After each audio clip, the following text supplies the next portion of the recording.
एक बड़ी खुशी की बात है कि 20 साल में पार्लियामेंट में रहा, लेकिन कभी भी 26 नवंबर का दिन जो है वो पार्लियामेंट में कभी मनाया नहीं गया। उत्तर प्रदेश में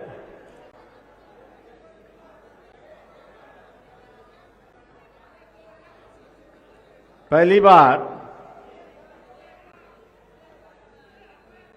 26 नवंबर का कार्यक्रम लखनऊ में हो रहा है और तुरंत ही सरकार ने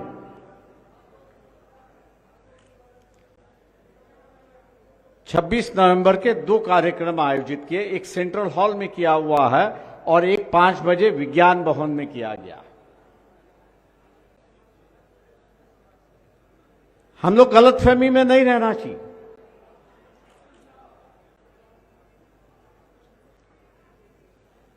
मेरे पूर्व वक्ताओं ने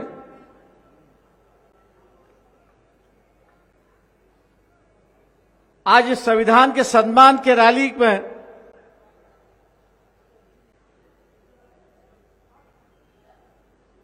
जो चर्चा चली है उस बात को छेड़ दिया कि 2024 के बाद ये संविधान रहेगा या अगला संविधान आएगा।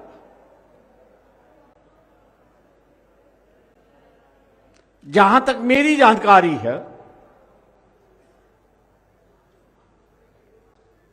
अटल बिहारी वाजपेयी जब प्राइम मिनिस्टर थे तो संविधान समीक्षा समिति बनाई गई थी।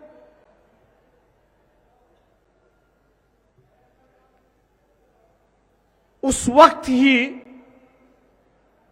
एक संविधान बनाया गया था। प्रेस वालों के माध्यम से मुझे उसकी एक कॉपी मिली।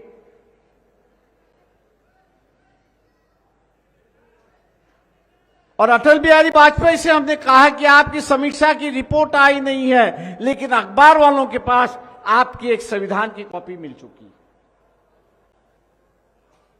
बोले ऐसा हो नहीं सकता। तो मैंने कहा कल सुबह जो है 11 बजे ही पार्लियामेंट के सदन पर वो नई संविधान की कॉपी में लाके रख देता। ये बात आज की नहीं है। 46 से 50 तक अखबारों के पन्ने हम लोग अगर देखें,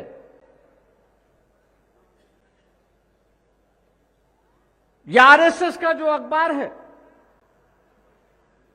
पांचगन्य, उनको अगर हम लोग देखें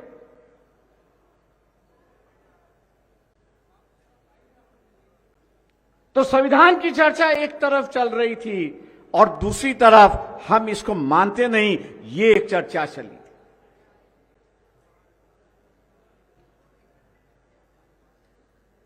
सरदार पटेल गृह मंत्री थे।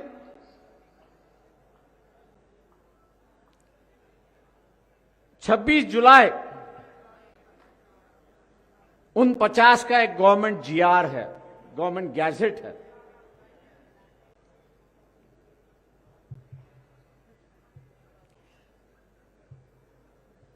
आप और सरकार में जब लिखा पढ़ी होती है तो उसका गैजेट नहीं बनता,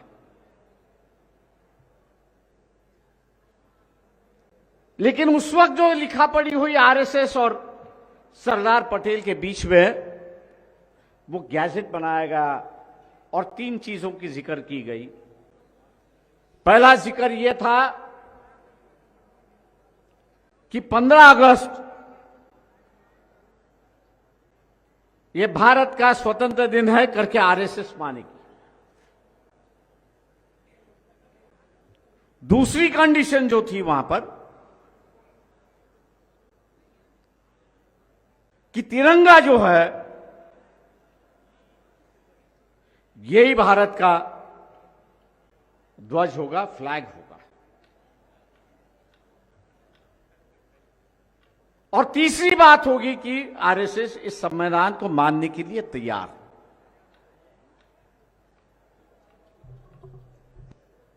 दोस्तों,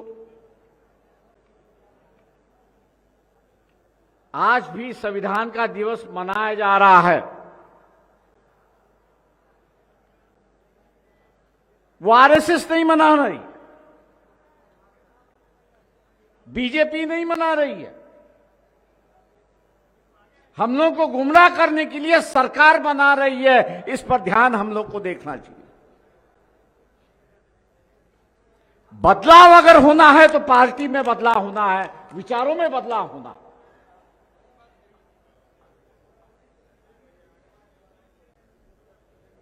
लखनऊ की धरती से यह शुरुआत हुई। या चिंगारी है, कल मशाल ना बने, इसलिए उस चिंगारी को दबाने के लिए सरकार ने कहा कि हम आज 26 नवंबर का दिन बड़े धूमधाम से मना रहे। लेकिन मैं पूछना चाहता हूं कि बीजेपी ने इसको मनाया? मैं पूछना चाहता हूं आरएसएस वालों ने इसको मनाया? तो बिल्कुल नहीं। सरकार मना रही है लेकिन पार्टी नहीं मना रही। यह डर क्यों है? मैंने जैसे कहा 20 साल में पार्लियामेंट में रह चुका हूं, 40 साल राजनीति में, बड़ी नजदीक से राजनीति देखी। लेकिन 40 साल के राजनीति में पिछले 10 साल में मैं देख रहा हूं कि राजनीति एक पार्टियों को खत्म करने का एक सिलसिला शुरुआत चुका है। जितने भी राजनीतिक नेता है उनकी छवि खराब करने की एक कोशिश वहां पे हो जाए, चाहे वो ईडी के माध्यम से हो, चाहे वो सीबीआई के माध्यम से हो, या चाहे किसी अधिकारी के माध्यम से हो। मैं सरकार से यह पूछना चाहता हूं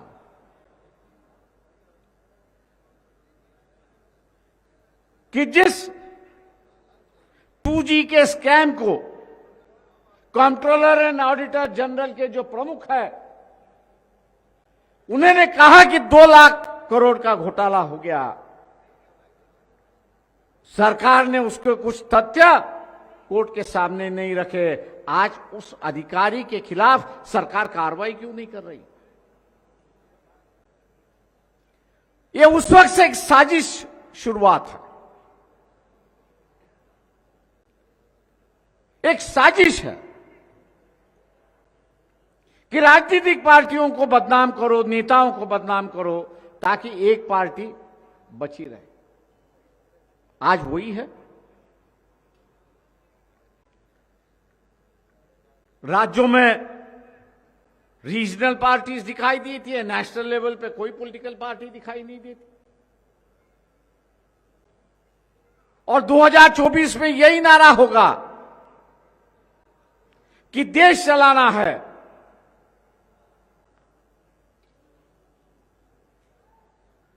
कोई नेशनल पार्टी बची नहीं है, इसलिए कमल को मोहर लगाओ। हम लोग को इससे बचना है। 2024 का दिल्ली का रास्ता जो है वो उत्तर प्रदेश से गुजरता है। मैं आज यहां पर बैठे बीएसपी के नेता है, बहन मायावती है, चंद्रशेखर आजाद है, इनसे भी आग्रह कर रहा हूं, ये अपनी लड़ाई नहीं है। इस देश के जो नन्हे मुन्ने बच्चे हैं, जिसके आजादी खतरे में है, हम लोग तो अपनी जिंदगी गुजार चुके।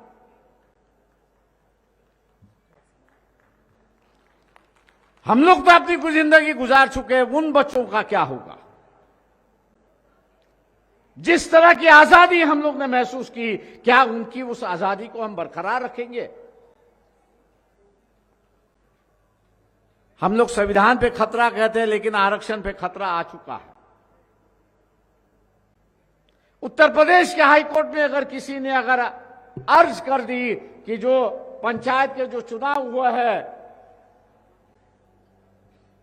उस पंचायत के चुनाव में जो आरक्षित वर्ग आ चुका है उसके आंकड़े नहीं है, इंपीरियल डेटा नहीं है, तो खारिज करने के अलावा कोई रास्ता नहीं है, क्योंकि सुप्रीम कोर्ट ने कहा है कि जब तक आपके पास इंपीरियल डेटा नहीं है तब तक आप पॉलिटिकल आरक्षण लागू नहीं कर सकते।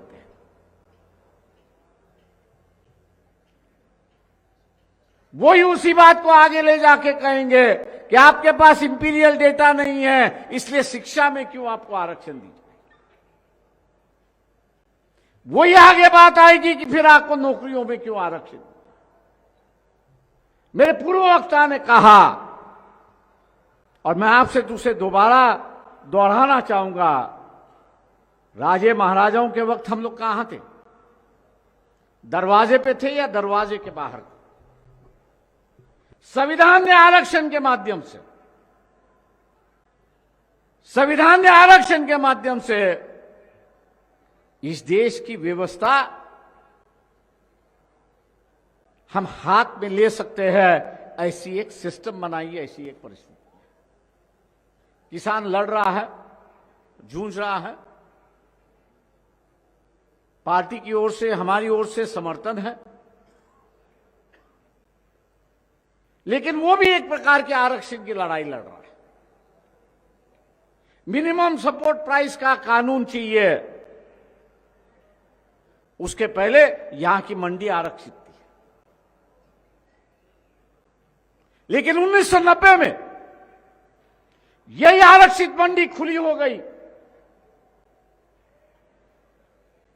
और किसानों का इस मंडियों पे जो कंट्रोल था, सरकार पे जो कंट्रोल था, वो खत्म हो चुका है। मैं आज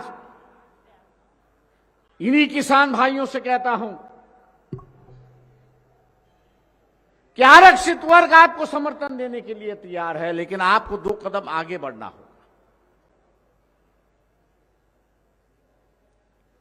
और किस विषय पर आपको आगे बढ़ना होगा? तो ये जो निजीकरण चल रहा है, सरकार जो निजीकरण कर रही है, यह आरक्षित वर्ग कह रहा है कि निजीकरण अगर होगा तो पार्लियामेंट का आर्थिक पावर जो है वो खत्म हो जाएगा, इकोनॉमिकल पावर जो है वो पार्लियामेंट का खत्म हो जाएगा, और पार्लियामेंट सिर्फ बैठने उठने के लिए रहेगी, उसका कोई मतलब नहीं होगा। मैं उम्मीद करता हूं किसान भाइयों से कि ये जो आरक्षित वर्ग की मांग है, उस आरक्षित वर्ग के मांग को ना सिर्फ समर्थन देंगे, लेकिन अपनी मांग करके वो आगे आएंगे, ऐसे मैं उम्मीद यहां पर करता हूं। खत्म करने के पहले अखिलेश जी से जरूर कहना चाहूंगा,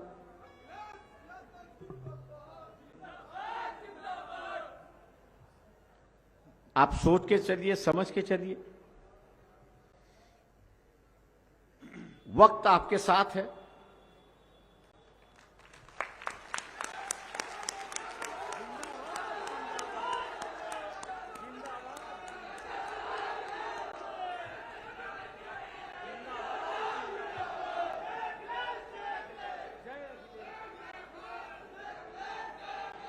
कृपया शांत रहें, शांत रहें, कृपया शांत रहें, शांत रहें,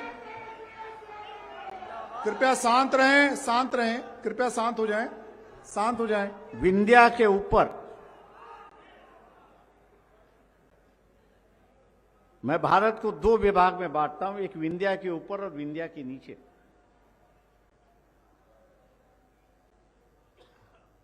विंध्या के नीचे जो है कर्नाटक है, महाराष्ट्र है, तेलंगाना है, आंध्र प्रदेश है, तमिलनाडु है, केरला है। इनकी अपनी अलग अलग भाषा है, लेकिन विंध्या के ऊपर जो है मध्य प्रदेश है, उड़ीसा है, उत्तर प्रदेश है, बिहार है, राजस्थान है, हरियाणा है। इनमें कम से कम एक भाषा बोली जाती है। और इन्हीं इलाकों में देखा जाए, मैंने इसलिए कहा कि सोच समझ के चलिए, एक इशारा करके जाऊंगा कि आपके उम्र का कोई अभी बचा नहीं है, ऐसी परिस्थिति है। जो है वो आपके 15 साल ऊपर के है या 15 साल नीचे के। और चिंता इसी बात की है कि हर एज गैप में जो पॉलिटिकल लीडर होना चाहिए हर किसी पार्टी में, वो आज दिखाई नहीं देता। मैं लगभग 70 साल का होने जा रहा हूं। हम लोगों के वक्त ये कभी गैप नहीं था। उसको भरने के लिए कोई ना कोई तो भी हमेशा रहता रहा। लेकिन समाज के राजनीति अगर हम लोग फंस गए तो इंसानियत की राजनीति को हम लोग भूलते हैं। और इंसानियत की राजनीति को हम लोग जब लेके चलेंगे तब ही इस देश को हम जो है इकट्ठा रख सकते हैं। और इंसानियत जो है वो ही समाज की एक भाषा होनी चाहिए, ऐसा मैं मान के चलता हूं। मैं दोबारा इस बात को दोहराऊंगा कि संविधान बचाना ये हम लोगों की जिम्मेदारी है। यंगर जनरेशन जो है ये इस संविधान से बच जाएगी, नहीं तो नई व्यवस्था में कैसी नई गुलामगिरी आएगी बता नहीं सकते। इन्हीं लफ्जों के साथ मैं आपका विराम देता हूं। जय भीम, जय भारत। अगर आप चाहते हैं गरीब हर वंचित इंसान की आवाज आप तक पहुंचे तो हमारे चैनल को सब्सक्राइब करें और बेल आइकन का बटन दबाना ना भूलें। देखते रहिए बहुजन हलचल न्यूज।